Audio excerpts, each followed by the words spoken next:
Shout out to Basil Geese. Today it's Monster Hunter Madness because this week Capcom dropped a killer of a Monster Hunter trailer and yo, I am on that Rise hype train right about now. But anyway, what's up guys? How you doing? I hope your week is going strong. Today I want to talk to you about a couple of handy topics. Recently I've been helping my brother and some friends with their calories, weight loss and macros, and in doing so I realised that there's a few sort of questions that typically come up whenever somebody starts tracking their intake. A lot of the time it's typically, how do I eat that much protein? Or how do I hit my calories? Especially if say you're bulking, a lot of the time people are like, I just can't eat enough food. And then I realised there's a few things that I've sort of done over the years that I've kind of sort of taken for granted now, but they're the sort of things that when I first started, I just didn't even think about. So today I want to sort of condense that into 4 handy tips on effectively how you can better hit your calorie and your macro goals. So, I hope you guys find this helpful.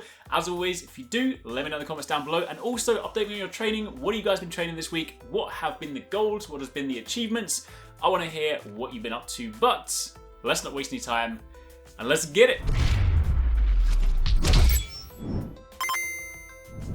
Alright, so let's kick things off with point number 1, which is to know your protein sources. Now, this one sounds pretty obvious, but when it comes to, calories and macros especially, normally if somebody kind of has like a few sort of different protein goals, or you're, trying to build muscle, or even if you're just losing weight, a lot of the time you'll have like slightly higher protein because it tends to be that sort of macro split is pretty good for those goals. And obviously kind of, we want to maintain muscle, we want to build muscle, and protein in general is just a useful macro.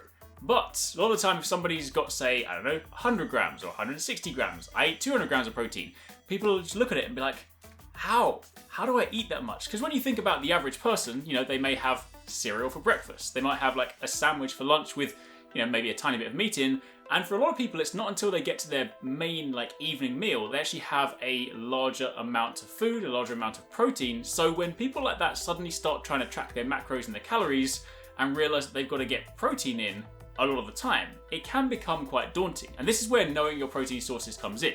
You've got the obvious things. Chicken breast, chicken thigh, you've got beef mince, beef steak, beef burgers, turkey mince, you've got your fish sources, things like tuna steak and of course salmon, that kind of stuff, which is, pretty obvious. But at the same time, sometimes people will be like, well, that's fine, but I don't want to have 3 sets of meat meals, or I don't want to necessarily have 3 sets of these, like that's going to be a lot to take in during the day.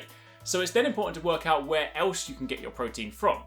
If you happen to be vegan, then of course you're going to be looking more so towards beans and lentils, black beans, chickpeas, lentils, chia seeds, things like tofu, things like corn. They are all fantastic sources of protein, but then you can also start working it into some of your carb sources as well. If you happen to buy things like brown rice pasta, or you have some, say, higher protein breads, a lot of the time you can start passively working protein into these areas. Now, obviously this will vary from person to person because you'll choose things based on what you personally like. If you decide that you want to have, say, a sandwich for lunch and you happen to just slide in some protein bread, then in doing so you can quite easily sort of slide in an extra like 5-10 grams give or take without even thinking about it. And when you start to build up your knowledge bank of available protein sources, suddenly things become a lot less daunting. Suddenly you no longer look at it and be like, right, I've got to have chicken with every damn meal because that's the only way I'm going to hit it. Instead, you're like, all right, you know what? I'm going to get some eggs in for breakfast. That's my protein.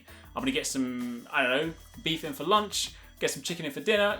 This is just a made up example, but the idea is that when you start working that in and you then start putting good amounts of protein into each of your meals, suddenly that previously daunting goal becomes a lot more accessible. However, linking in with that, number 2 is protein shakes. This is something that, again, I didn't necessarily sort of think about too much until speaking to some friends recently. A lot of the time, there tends to be a fair amount of sort of misconception when it comes to protein shakes, protein powder, with a lot of people tending to sort of think that's more so reserved for like if you're a bodybuilder or you're specifically going to the gym to lift heavy weights, when the reality is protein powder, protein shakes are just a convenient way to consume protein. Literally that simple. Whey protein is a pretty standard, high quality version, high quality source of protein. But the nice thing about this is it's very easy to work in pretty much any capacity. Let's say you take breakfast, for example, and for breakfast you normally have yogurt or you have oats or something like that. It's very easy just to take a scoop of protein powder, throw that in, mix it up, still tastes great. You can get protein powder in a number of flavors. My current flavor is chocolate and coconut. I normally get like chocolate and peanut butter. There's various different flavors. but you can throw it into that, and very easily, without having to drastically change what you eat on a daily basis, you're suddenly working protein into that. Same thing goes for, if you're having lunch, you can just make an actual shake, or you can make a smoothie. And if you want to go and kind of be even more crazy, you can put it in your coffee. Believe it or not, protein powder in coffee kind of acts like a creamer, actually tastes great, and you've then got a protein coffee, which gives you a kick up the backside in the morning to wake you up, and then you get some protein in. So as you can see, this is just a convenient source that you can then again use even if you happen to be vegan, because there's like plenty of vegan protein powders out there.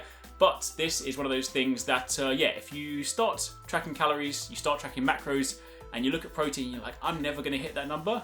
Protein powder might help you get towards those numbers. Now, next up in at number 3, drink your calories. This is more so for those of you that happen to be on the other end of the spectrum and are trying to bulk. A lot of the time, if you have higher calories, people are like, how am I going to consume 3,000 or 4,000 calories? I can barely get that into like 3 meals. Am I going to have to suddenly start eating 6 meals? No, that is not the answer. I mean, yes, you could do that if you want to. I'll be honest, I don't really want to eat 6 meals. Drinking your calories is a great way to fill in the gaps. Obviously, you still want to try and get your 3, at least like 3, maybe even 4, depending on who you are or what you're doing. Like your main meals in wherever possible, because of course that will form the bulk of your calories, the bulk of your macros. But then beyond that point, if you have some remaining gaps, it is incredibly easy to then just drink the remaining calories. There's a lot of carbs in things like fruit juices, but there's also a lot of great health benefits, especially things like pomegranate juice and tart cherry juice. They are actually fantastic for the body. You can have them. You can, of course, again, going back to what we said before, you can have shakes and smoothies. You can even have things like milk and other stuff like that. It's very easy when you start looking at the sort of nutritional values behind these drinks, working out that you can actually quickly rack up your calories, often without thinking of it, which then kind of goes to show just how sometimes it's quite easy to go over your calories if you happen to not think about what you're drinking. Now, that doesn't mean to say I was suggesting go and drink things like soda and Coke and things like that. Do still try and get it in like decent drinks, but if you are somebody that is trying to bulk, if you are somebody that's trying to hit a higher calorie number and you are struggling, drinking your calories is an incredibly useful tip.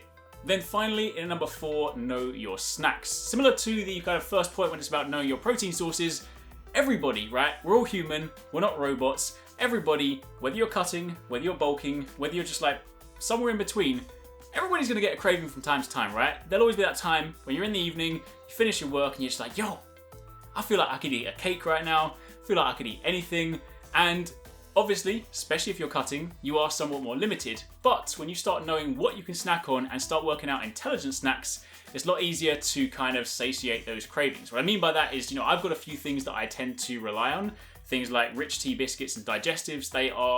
It's a personal taste, but for me, they're super tasty. They're also super low in calories, so I know that whenever I get a craving, I can have a few of them without massively going over. Similar thing to if I need like a quick sort of protein snack, I have my protein bars that I rely on. Or if I have things like I've got like a sweet tooth, I've got things like Sour Patch Kids. There's a lot of different things that you can start eating that don't necessarily consume or have like a high calorie cost, but they can fit and they can fill those sort of snack cravings that you often get. And when you start to build up a picture of those and you start to sort of think about what you can eat when you get those, it's a lot easier to, to kind of combat that stuff. Because the worst thing is when you're sort of trying to sort of cut or anything like that, if you have those cravings, having to just like back them to one side and be like, no, go away, leave me alone. Instead, if you're like, you know what, I'm going to accept this, I'm going to eat this, and I'm going to enjoy myself, again, you're going to be much better off in the long run. So there you have it. There's a few tips that I personally use when it comes to trying to hit my calorie goals, hit my macro goals, whether that be to hit a higher amount, whether it be to hit protein goals, or whether it be to deal with some cravings that you get from time to time. If you guys have got any tips yourselves, things that you find works for you, definitely let me know in the comments. If you've got any more questions about sort of things that maybe you're struggling with, similarly ask me down below. But otherwise, thank you for watching. Don't forget to check us out on the socials, hit us up on Instagram and on Twitter, turn on those notifications, and I will see you guys next Sunday.